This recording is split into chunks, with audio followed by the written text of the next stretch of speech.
नमस्कार मित्रों, कैसे हैं आप सभी। हम वास्तु की सीरीज पढ़ रहे हैं, यानी कि वास्तुशास्त्र के बारे में जान रहे हैं।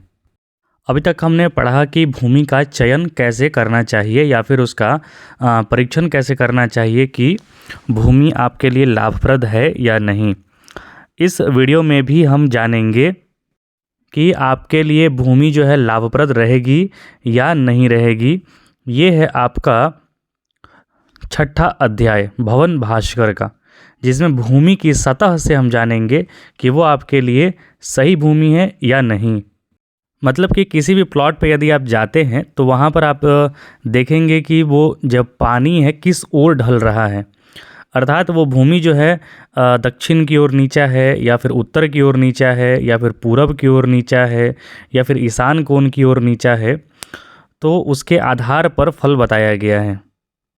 जैसे नारद पुराण में बताया गया है कि पूर्व, उत्तर और ईशान दिशा में जो भूमि नीची होती है, अर्थात यदि आप उस भूमि पर पानी गिराएं, कहीं पर भी आप छत का भी ढलान बनवाते हैं ना कि किस ओर पानी गिरना चाहिए, वैसे ही जो भूमि है, जो प्लॉट है, वहाँ पर यदि आप पानी गिराएं तो पानी यदि पूरब की ओर, उत्तर की ओर या ईशान की दिशा की ओर बह जाए तो वो सभी मनुष्यों के लिए अत्यंत वृद्धिकारक और शुभ होता है।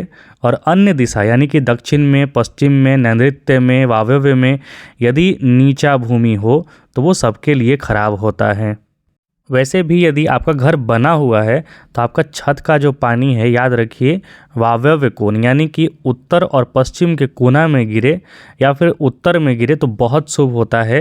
लेकिन वही यदि वो दक्षिण और पूरब के कोना में गिरता है यानी आग्नेय कोण में, तो वो आपके पुत्र की या फिर पुत्र के रूप में कोई भी जो आपके घर में रह रहा है उसका हानि करता है, यानी उसके वृद्धि में हानि पहुंचाता है।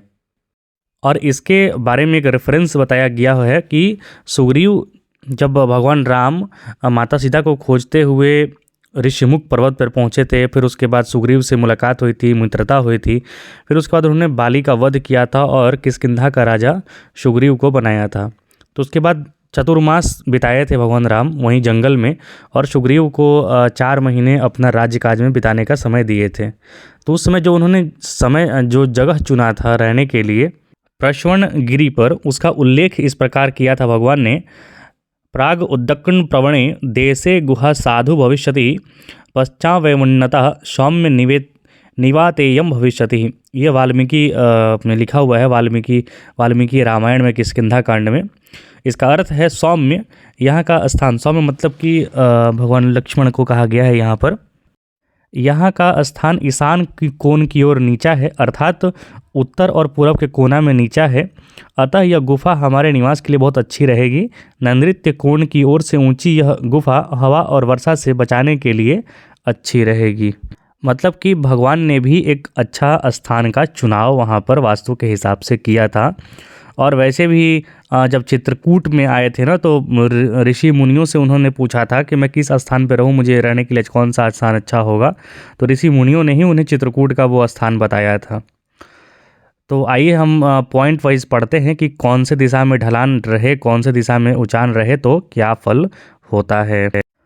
पूर्व दिशा में ऊंची भूमि, यदि, जो कि जैसे मैं बताया कि पूर्व दिशा में नीचा होना चाहिए, तो यहाँ पर पहला केस यही है कि यदि पूर्व दिशा में भूमि ऊंची हो तो पुत्र और धन का नाश करने वाली भूमि होती है।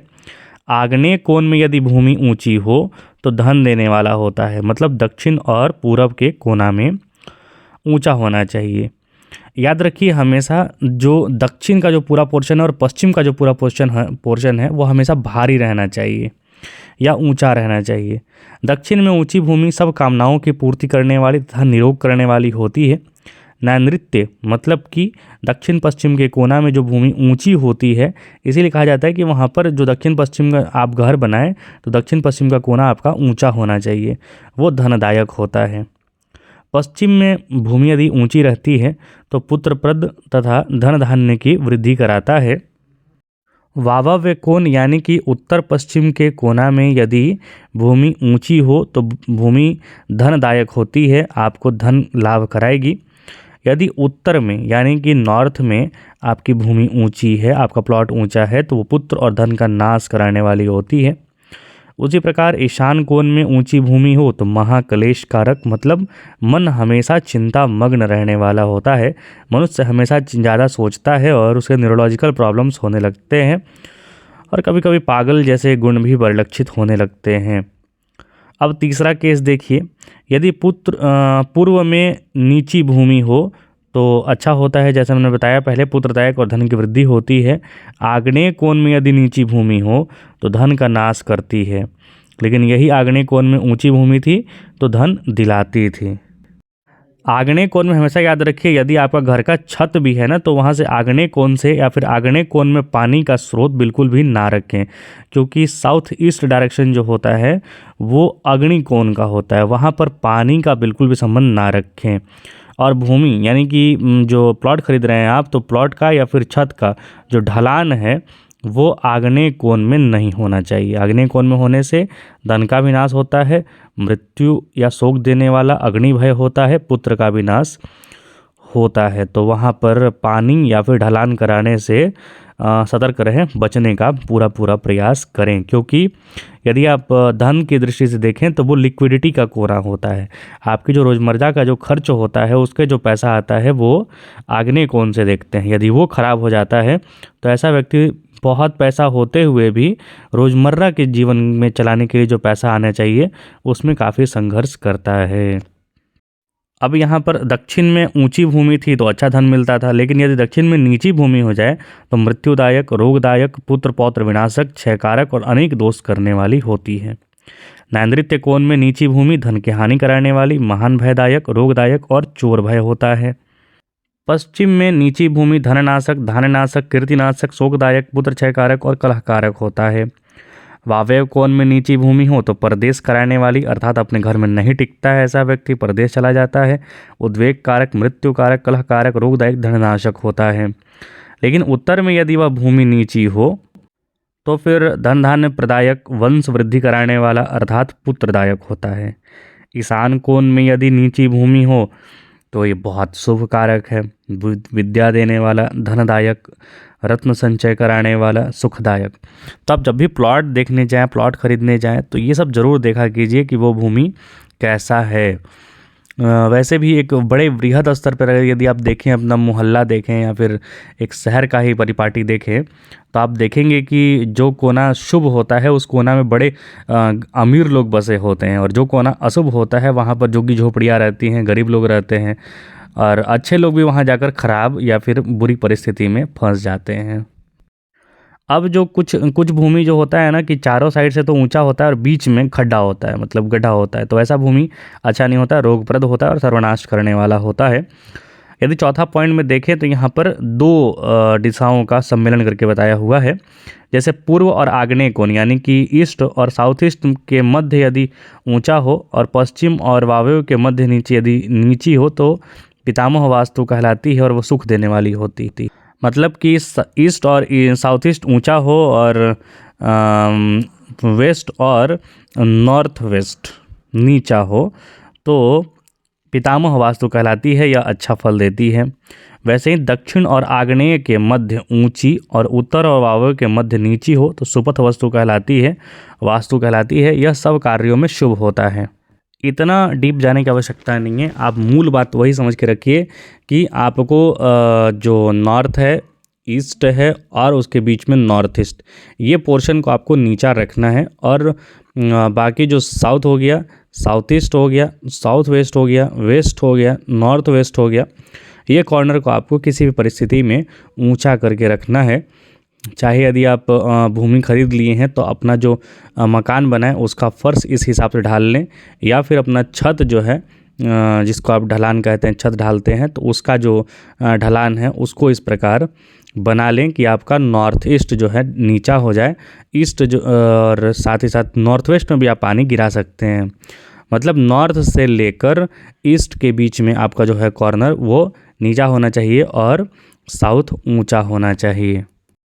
बाकी बहुत सारा प्लॉट जो होता है जैसे आपको सामने बताया गया है स्क्रीनशॉट में, वहाँ पर आप देख सकते हैं कि बहुत कहीं पर ईशान ऊंचा है तो कहीं पे नैऋत्य नीचा है, तो उसका क्या फल होगा। तो ये बहुत ही डीप नॉलेज है, वो अच्छे से कैलकुलेशन करने के बाद ही पता चल पाता है, लेकिन मोटा मोटा चीज़ यही है। जो मैंने आपको बताया। अब आने वाला जो वीडियो होगा, आने वाले जो चैप्टर होगा, उसमें हम पढ़ेंगे कि किस तरीके से अपना हम मेन गेट रखते हैं, मतलब कि मेन गेट कहाँ पे हमारा अच्छा रहे, कहाँ पे रहे तो धन धान्य की प्राप्ति हो, इसके बारे में पढ़ेंगे हम।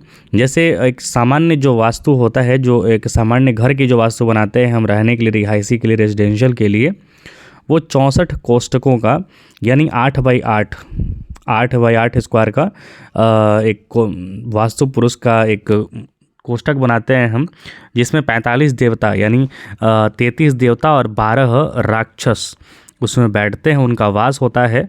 और वहीं से हम तय करते हैं कि कौन सा जो कोना है, कौन सा जो पोर्शन है वो शुभ है, धनदायक है, लाभदायक है, स्वास्थ्यदायक है, पैसादायक है, वो देखते हैं हम और उसके पश्चात निर्णय करते हैं। लेकिन ये उस स्थान का ट्रू नॉर्थ पर भी डिपेंड करता है कि नॉर्थ वहाँ का किस तरीके से है। जैसे बहुत सारे घर जो लोग बनाते हैं तो सामने रहता है उनका पहले से बना हुआ रोड, तो उनको लगता है कि हम तो एकदम एग्जैक्ट नॉर्थ फेसिंग घर बनाए हैं, लेकिन हकीकत में वो नॉर्थ फेसिंग नहीं होता है, बल्कि या तो ईस्ट की ओर उनका झुका रहता है, घर मुड़ा रहता है, या फिर वेस्ट की ओर मुड़ा रहता है। तो जो वास्तव में उन्हें नॉर्थ में मिलना चाहिए गेट, जो धनदायक होता है, वो नहीं मिलता है, और कोई और बुरा गेट मिल जाता है जिससे बुरे परिणाम उनको देखने को मिलते हैं। तो ये सब हम देखने सीखेंगे। आप चैनल के साथ बने रहें, और कुछ ना समझ में आए तो कमेंट बॉक्स में आप लिख सकते हैं। देखने के लिए आपको बहुत बहुत धन्यवाद। जय हिंद।